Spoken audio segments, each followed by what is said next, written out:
My wood build videos have become super popular here on my channel, and I love that so much because I really enjoy creating them. Now, the comment sections of those videos have also become a popular place for a gamut of wood build related questions. So today I am sharing a ton of tips and tricks, things I wish I knew when I got started, as well as things you should stop doing when you're woodworking so you can get up and running much quicker than I did. The tips and techniques I am sharing today can be applied to a wide variety of wood projects, and I know I have a wide range of skills here in my Whiskey Craft Buddy community. Side note, if you aren't already a craft buddy, be sure to hit subscribe so you can DIY and build along with us. One of my biggest passions is helping beginners, especially women, get over their fear of power tools, any apprehension that you have, and just get building. So don't worry if you are new to wood building or you've never picked up a piece of wood before in your life. You're going to leave today feeling confident to go tackle a project. When I first started building things with my husband for our first home, I was nervous to say the least. Here is a clip from the first time I used a saw back in 2018 to build some floating shelves. I have never cut with the saw before, so this was a first time experience, but I was pretty proud of myself that I didn't chop my hand off. So I can really relate. I didn't grow up building things, but with some tenacity and perseverance, I've learned, and you can too. Let's head to the hardware store so I can show you what I'm looking for when I select my wood. Number one, stop buying just any old piece of wood. I recommend going to a hardware store versus a specialty lumber yard when you are just starting out.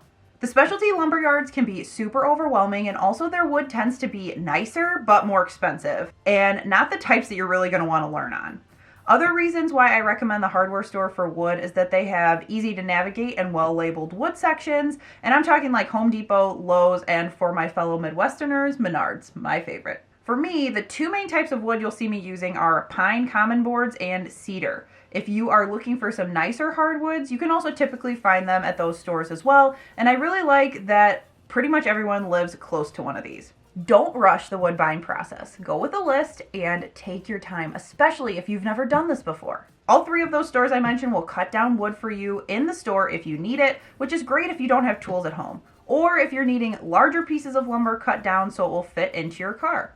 Also, take a buddy if you can. They are great to bounce ideas off of and also help you move and load the lumber into the car. However, while it is nice to have a buddy, you can totally do it yourself, which I've done many times. I also really like getting my lumber at my local Menards because their lumber yard is outside. That allows me to pre-purchase the amount of wood I need, and then I can head directly to the pile with my car and load it up. It was a huge help recently when I needed 17 2x4s to build my deck furniture. Other options to get wood that aren't as reliable but are amazing if you can find what you need is free wood off Craigslist or Facebook Marketplace. Also, the value wood section in those hardware stores where you can get discounted smaller lengths of wood that they've cut down for other customers is great because they want to get rid of it and it is marked down. I've also heard great stories of people finding great wood pieces for cheap at their local Habitat for Humanity store, or even free pieces of wood on the side of the road. You're helping somebody out because they want to get rid of it. Next, you're going to stop being confused about what wood is best for you. Now, don't worry if you don't know now, because when I first started, you guys, I had literally no clue, but I'm going to run you through what you need to know.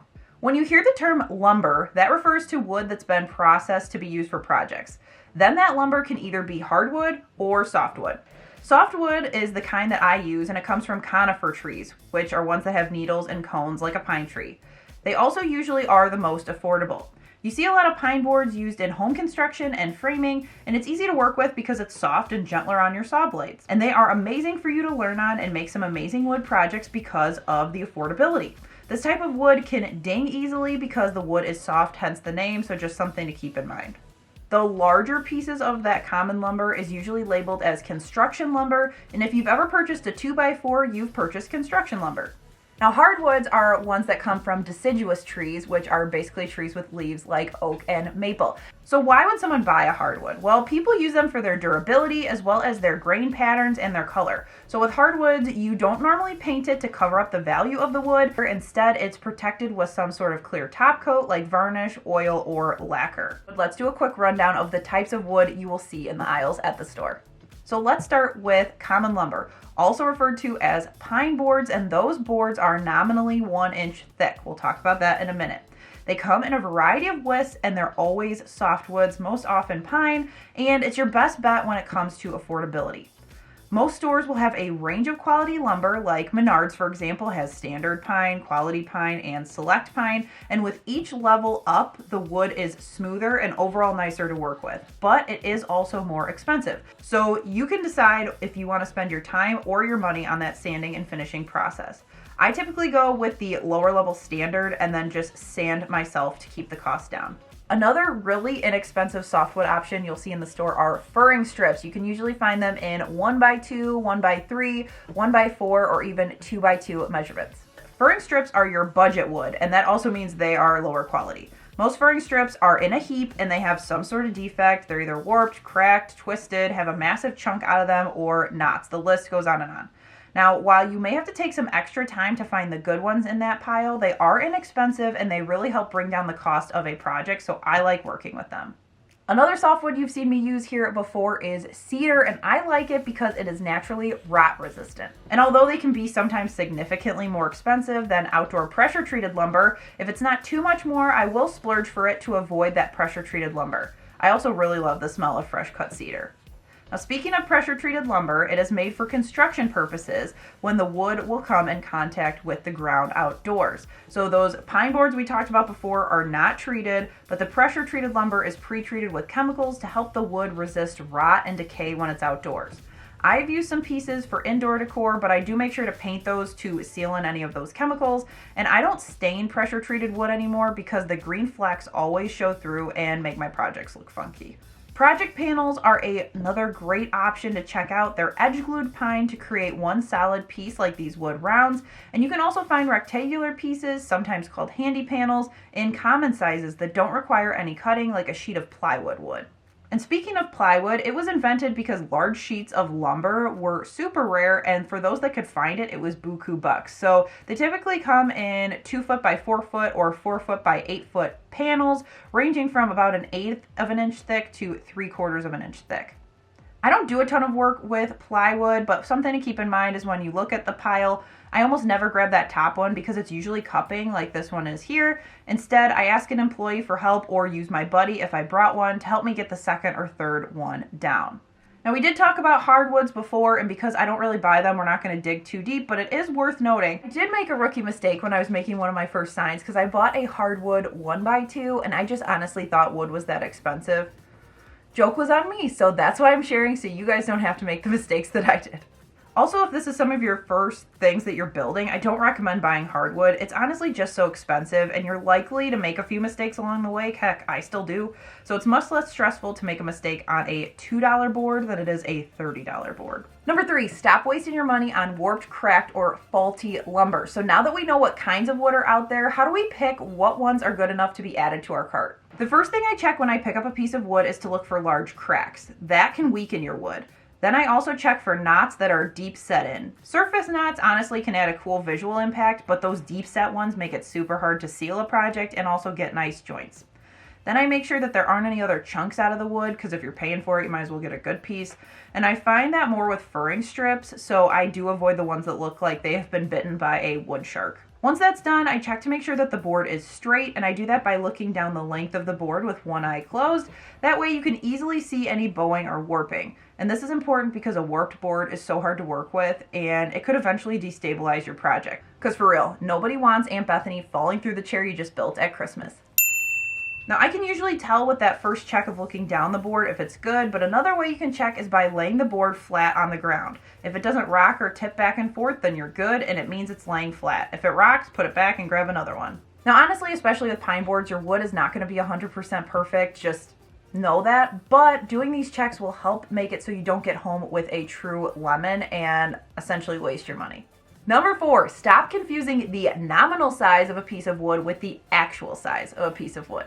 If you've seen my wood build videos, you've heard me refer to boards by their pre-milling dimensions, which is also known as a nominal size, but that's not the actual size. A 2x4 board is actually closer to about 1 3/4 of an inch by 3.5 inches. The 2 inches by 4 inches refers to what the dimensions were before the board was finished into that kind of rectangle shape. Almost all boards are going to be smaller than those stated nominal dimensions, so it's super important to make sure you measure and understand the true actual size of the wood. Number 5, we're going to stop thinking that we have to spend all of this money on tools to be able to make stuff with wood.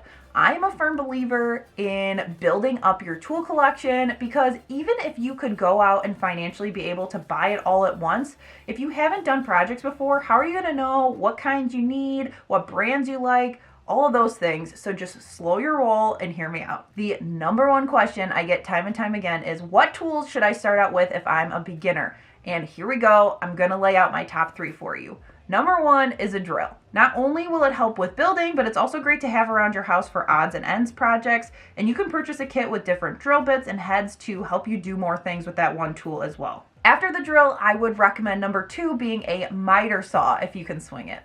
You can get sizes from 7 inches, which is what we have, all the way up to 10 inches and then 12 inches. The 12-inch is the larger one, and I plan to upgrade to that, but any project you've seen from the start of my channel until now has been cut on that 7-inch saw. So you can do a lot with a smaller miter saw. If you don't have the space or want to spend the money on a miter saw, I'd suggest a miter box. It's much cheaper, you can get it on Amazon, and you can use it to manually make 45 and 90-degree cuts on a lot of that common pine. And number 3, I would absolutely recommend an orbital sander. I have one from Ryobi. You can either do the corded or cordless option, and it is just going to save you so much time as well as some strength out of your arm when you are working on projects. Obviously, tools are nice to have when you're doing projects. I love things like my nail gun, my jigsaw. I also really like my Kreg jig, but that's not stuff you need right out of the gate. You can definitely work your way up and slowly add to your collection. Now, power tools, in my opinion, are best bought by the same brand. Most of them have interchangeable batteries, which makes it easy to go from one tool to another without having to attach a bunch of different chargers, find outlets, etc.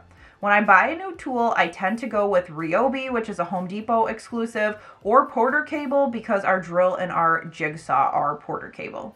Other brands that I've either used myself or heard good things about are DeWalt, Bosch, and Hart, the Walmart exclusive, and not to say that the other brands are bad, I just honestly haven't had any experience to speak to with them. And I personally haven't ever been to a Harbor Freight, but my brother raves about them, and he's a lot more meticulous with his woodworking than I am, so he says they have a lot of great options for tools that are good quality at a good price. Number 6, stop having to recut because you didn't measure right. You will always want to have a tape measure on hand so you can make precise cuts.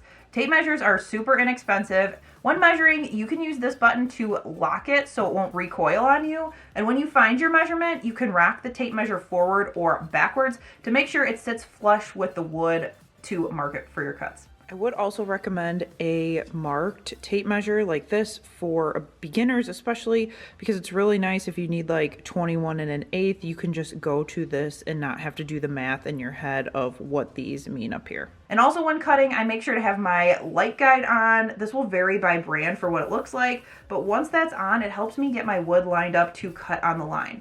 If you don't have one of those, you can also just push your saw blade down without any power going to it to align the blade with your mark before queuing it up and then pulling it down. Number 7, we're going to stop making these mistakes when assembling our wood pieces. If you've got marked wood that you don't want to show through on your stain once you get there, I like to use my power sander to sand away any defect or marking that I can, which includes any wording or coloring on the wood that the hardware store put on there so they know what type of wood it is. You won't be able to do that to knots, but you can buff out uneven edges and any saw marks. Make sure to go with the wood grain as you sand to keep your other hand back so you don't scrape it. Another common Craft Buddy question that I get about sandpaper is, what do the numbers mean? Those numbers are grits, and they tell you how rough or fine the sandpaper is. The lower the grit number, the rougher the paper, and the more you'll take off the project. The higher the number, the finer the paper, and the less you'll take off. 60 or 80 grit is for super rough jobs like taking off a finish.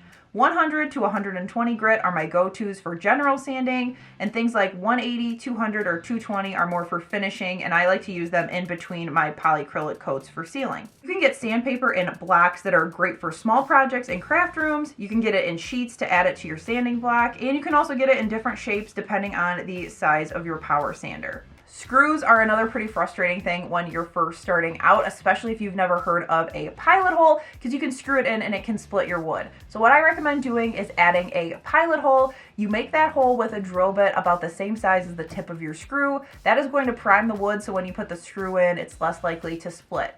I also like to use spack screws, which you can put them in, and they are called self-tapping screws, which basically means you don't need to do any type of pre-drilling. And while none of those are 100% foolproof, it is nice and it does help most of the time. Number 8, we are going to stop saying, oh, it won't happen to me when it comes to safety things. And I would be so remiss if I did not mention safety in this video. Now, I am not an expert on safety, but I have done my own research, and I suggest you do the same on how to properly operate all of your tools, how to stay safe, what type of PPE do you need to make sure that all of your body parts will stay intact and you will stay safe, and wood building will remain a wonderful, joyful experience. Some of the non-negotiables in my book are you always need to wear safety goggles when you're cutting and sanding. You never know when a little piece will fly up and you'd hate for that to be in your eye. Yikes. You can also get safety goggles to go over glasses, which is super helpful if you wear those. And also if you're sanding down finished wood or any other surface that creates a dust, I would recommend a respirator or just a mask, whatever works for you, but better safe than sorry. Also with saws specifically, you want to keep your fingers way back from the blade and don't cut anything too small that would put your fingers in harm's way. Number 9, stop making these mistakes when you are finishing your project. So this first one is hard for me to remember sometimes, but it's so important. Stir your stain.